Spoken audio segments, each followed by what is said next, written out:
নমস্কার বন্ধুরা, চুমকিজ অ্যাডভেঞ্চারের নতুন একটা ব্লগে সকলকে জানাই সুস্বাগতম। আজকে শুক্রবার রিলিজ হয়েছে খুব ভালো একটা মুভি আসছি। অনেক দিনের ইচ্ছা ছিল যাব এই মুভিটা দেখতে। তো সুজয় আজকে বলল, আজকে তো পালুর ইংলিশ পরীক্ষা হয়ে গেল আর নেক্সট আছে সায়েন্স, মাঝে দুদিনের গ্যাপ আছে। তো বলল চলো তাহলে আজকেই দুপুরবেলায় দৌড়ে আমরা 2 ঘন্টার ছোট্ট মুভি তাড়াতাড়ি দেখে চলে আসি। ও রেস্ট নিয়ে উঠে পড়তে বসতে বসতে আমরা চলে আসব। তো শুনেই মনটা খুশি হয়ে গেল। বললাম চলো তাহলে বেরিয়ে পড়ি দুজনে। আর তার থেকেও আর একটা আজকে এই আসছি মুভিটা দেখতে যাওয়ার ইচ্ছে হচ্ছে যে আমাদের এখানে নতুন SVF মাল্টিপ্লেক্স ওপেন হচ্ছে। একটা ব্যানাচিটিতে ছিল আগে যেখানে আমরা দেখতাম, এবার সিটি সেন্টার জাংশন মলে আজকে ওপেন হচ্ছে। তো সেটাকেও এক্সপ্লোর করার ইচ্ছে ছিল। এই 2 থেকে 3 দিন হয়েছে ওটা রিওপেন হয়েছে। তো যাব আজকে সেটাও দেখতে। তো চলো বেরিয়ে পড়ি তাহলে, আর সফর সঙ্গী করে নিয়ে যাই তোমাদেরও। বেরিয়ে পড়েছি আমরা। বাড়ি থেকে যেতে 10-12 মিনিট মতো লাগে। একদম পার্কিংয়ে গাড়ি রেখে সোজা চলে যাব মাল্টিপ্লেক্সে। চলো দেখাই তোমাদেরকে ঘুরে আমাদের নতুন SVFটা কেমন হয়েছে। ব্যানাচিটিটা তো ভীষণই সুন্দর, ভীষণ ভালো। জাংশনটা নিশ্চয়ই তার থেকে বেটার হবে এক্সপেক্টেড। দেখা যাক, চলো। আর এই যে সুজয়, ব্যাস অনেক কষ্টে মেয়েকে ভুলিয়ে ভালিয়ে বলেছি একদম 1.5 ঘন্টায় ডট ঘরে ঢুকে যাব, তুই খালি পড়তেটা বস, আমরা আসছি। যাই হোক রাজি হয়েছে। চলো চলো চলে এসেছি জাংশনে। তবে জাংশনের সামনে দিয়ে ঢুকবো না, একদম ডাইরেক্ট পার্কিংয়ে চলে যাব। বেসমেন্টে পার্কিং। সুজয় নিয়ে নিল টাইম স্লিপ। ব্যাস গাড়ি রেখেই এবার উঠে পড়বো একদম 4th ফ্লোরে। এসেই একবার থমকে গেলাম। SVF এর বাইরের আউটলুকটাতেই একদম ফিদা হয়ে গেলাম। পুরো রয়্যাল লুক দিয়েছে। এটাই ছিল আমাদের আগে বাইস্কোপ, ওটাও ভালোই ছিল, তবে এটা দেখে একেবারে মন ভরে গেল।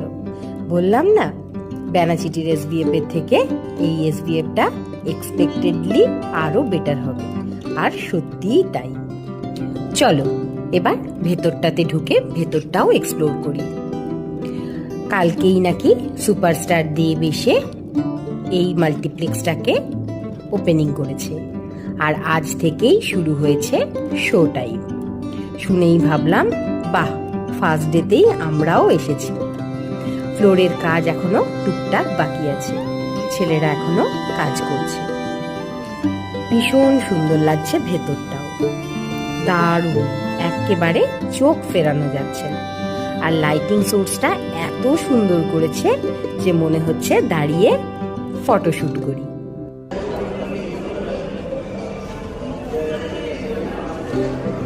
কি সুন্দর করেছে না জায়গাটা, ভীষণ ভালো লাগছে। এটা ছিল আগে আমাদের বাইস্কোপ, এখন সেটা হয়ে গেল SVF। আগে প্রচুর মুভি দেখতাম বাইস্কোপে, তবে যবে থেকে ব্যানাচিটি SVFটা হয়েছিল তবে থেকে ওখানেই যেতাম।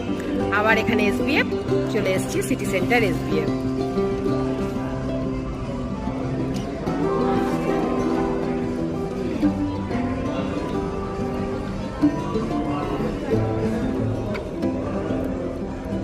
তবে হাতে সময় বেশি নেই, 5:30 থেকে শুরু হবে মুভি। তাই জন্য সুজয় আগেই চলে গেছে ফুড কাউন্টারে। ফুড কাউন্টারে মোটামুটি রেট সব একই যা আমাদের ব্যানাচিটিতে, কিন্তু এটা নাকি 40 টাকা করে পার বাকেট বেড়ে যাবে 2 দিন পর থেকে। আর এই যে খুঁজে পেয়েছি, এই মুভিটাই আমরা দেখতে এসেছি, আসছি। তাপসী পান্নুর বেশ ভালো একটা রিভিউওয়ালা মুভি।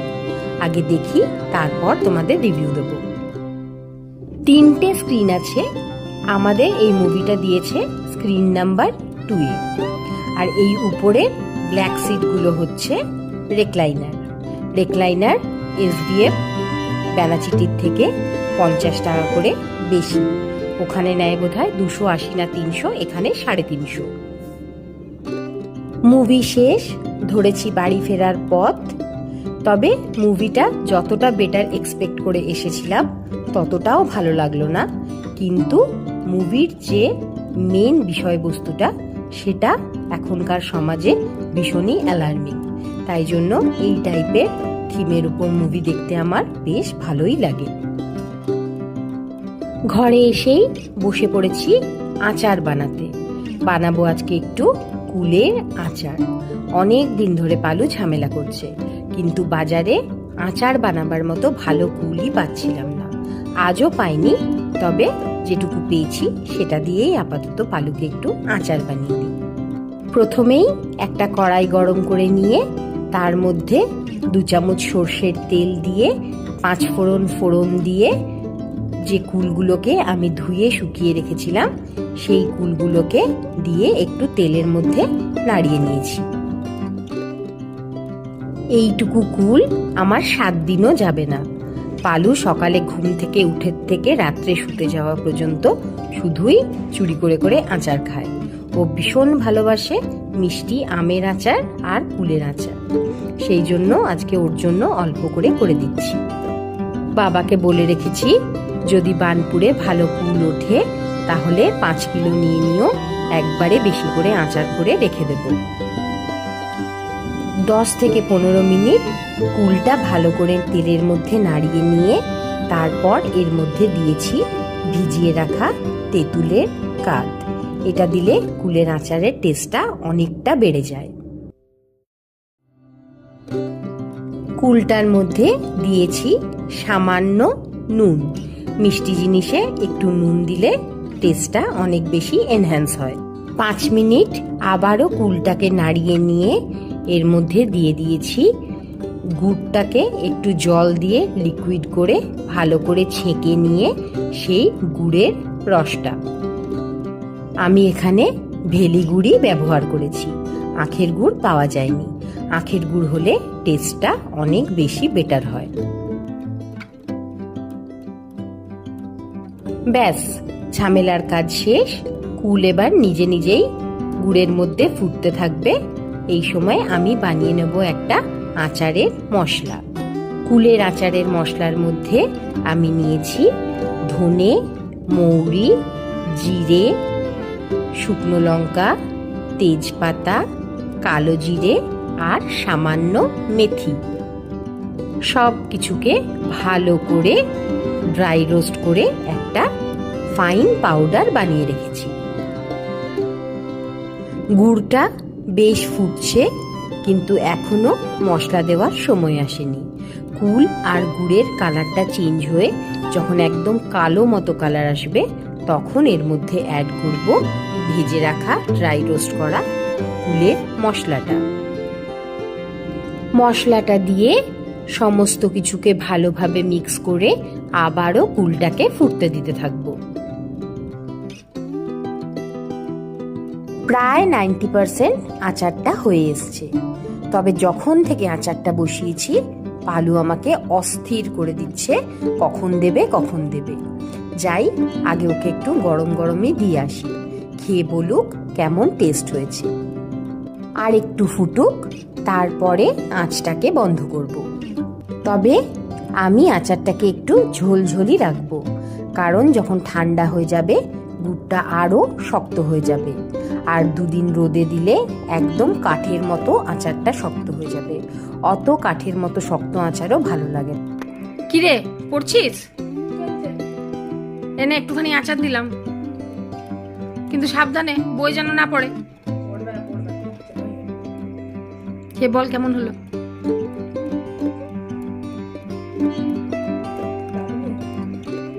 ভালো আছে? ঠিক আছে, গরম আছে, ঠান্ডা করে খাও। ঠিক আছে, চলো পড়তে থাকো কিন্তু। কুলের আচার, আমের আচার এসব তো সবারই ভীষণ লোভনীয়, তবে আমি কুলের আচারটা এইভাবে বানাই। তোমরা কেমন ভাবে বানাও আমাকে অবশ্যই কমেন্ট বক্সে জানিও। চলো তাহলে ভিডিওটা আজকে এখানেই শেষ করছি। ভিডিওটা ভালো লাগলে একটা লাইক, শেয়ার, কমেন্ট করো। আর হ্যাঁ, সাবস্ক্রাইব আর বেল আইকনটা প্রেস করতে ভুলো না কিন্তু। খুব তাড়াতাড়ি ফিরবো আবার একটা নতুন ব্লগে। টাটা।